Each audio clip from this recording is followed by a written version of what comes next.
what's going on? I mean, I spent a lot of time after the 2016 election on the road interviewing Trump supporters, and even more than Fox News, more than Breitbart. Nobody mentioned Breitbart. They all got their news from Facebook.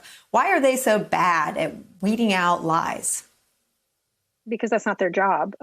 So there's essentially, you're talking about ineffective gatekeepers, because the old word for old media is gatekeepers, where they have, it's also taste, it's editing and things like that. And so they're very bad at doing what they're not good at doing. I know it sounds confusing. They never expected to be in this role, and yet they are, and the way they've built their systems forces them into it. And so even though Mark Zuckerberg says he doesn't want to be an arbiter of the truth, he's built a system that requires one, and they're just ineffective and bad at it. And that's what you're seeing here. And that's why you're seeing such herky-jerky motions from all of them. So how did they get to the position of basically being the sticker on the cigarette carton saying, reading this tweet is, the tweet is a lie, and other people say this isn't true? How did they go from not seeing it as their job to now flagging basically everything Donald Trump tweets because it's a lie? Well, some people think the labels are ineffective. It's sort of like putting on cigarettes. Cigarettes might cause cancer. We don't know. It could be. It's said to be. I think a lot of people feel the labels are inadequate and ineffective. I don't. I think they do have a cumulative effect of saying something's wrong here. But I think they sort of have to. They've been forced into, and they've seen the proof that allowing these platforms to operate as if they are benign, or they're just a platform like water going through a tunnel or something like that. They just aren't that. And so they've got to figure out that they're media companies and what kind of media companies they are. And if they are indeed media companies, they've got to start to exercise editorial discretion. And given the volume of stuff that comes over, it's almost impossible to do so.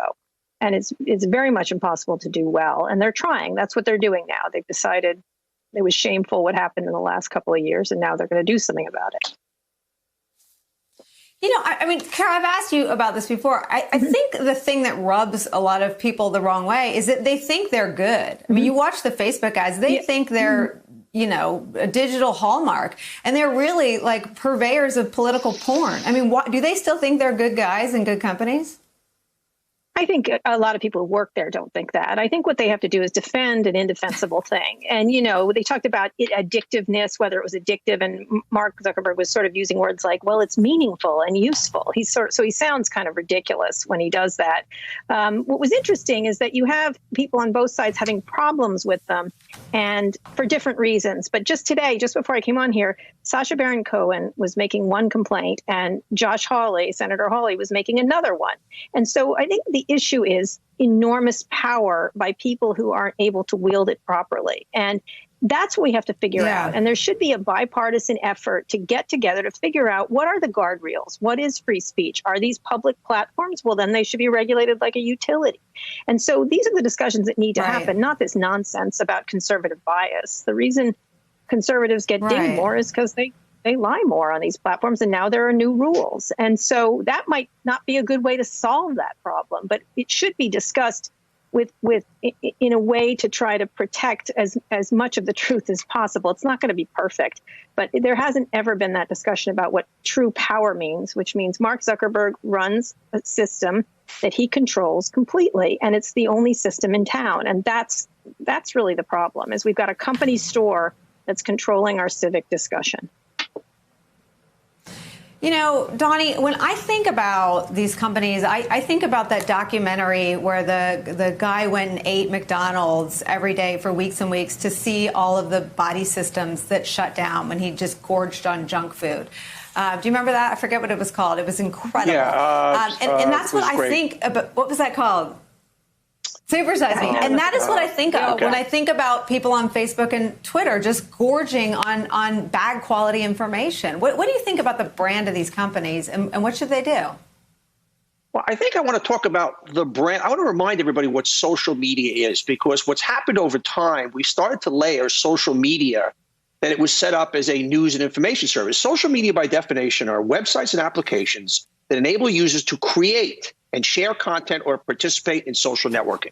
So part of the problem is, and I would challenge the Mark Zuckerbergs of the world and the Jack Dorseys of the world to put $1 billion behind a public service campaign, the same way you tell people not to drive and drink and all the alcoholic companies, to remind people what social media is. So that's number one. Let's designate it that Stop acting like idiots that just because I saw it on there means it's true. So that's number one. Number two, the other thing to do is, to that point, why don't we designate within social media, if you want to be seen as a news and information source, then you have to go through a different kind of litmus test. Then you can, instead of just doing it tweet by tweet, if you want to be seen, or otherwise the display from Twitter is, we are not news and information. This is opinion. This is social media. This is Instagram. So part of the problem is that we've allowed this overall huge behemoth category to take on an essence and a meaning and a purpose that it never really had. So I want to put that challenge back to these companies to remind what their service is. And at the same time, the one last thing I want to say is, we can't abdicate. I come from an ad background where advertising used to get blamed for everything. People wouldn't smoke without advertising.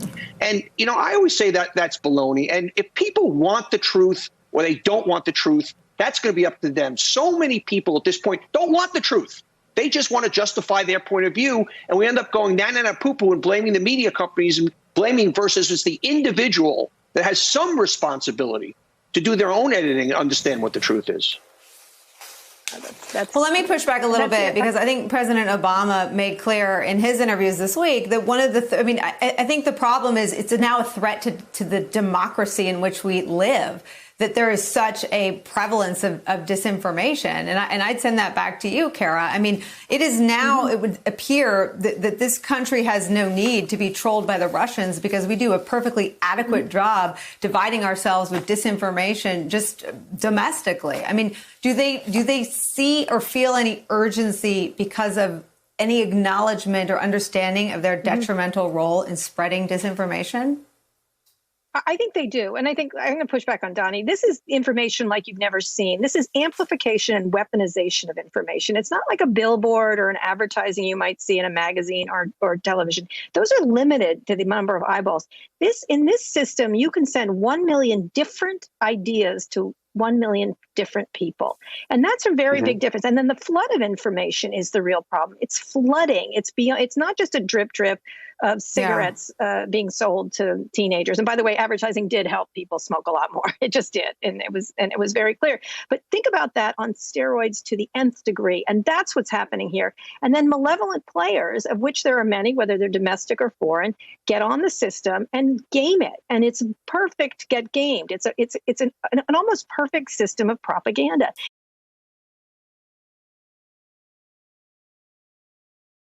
Hey there, I'm Chris Hayes from MSNBC. Thanks for watching MSNBC on YouTube. If you want to keep up to date with the videos we're putting out, you can click subscribe just below me, or click over on this list to see lots of other great videos.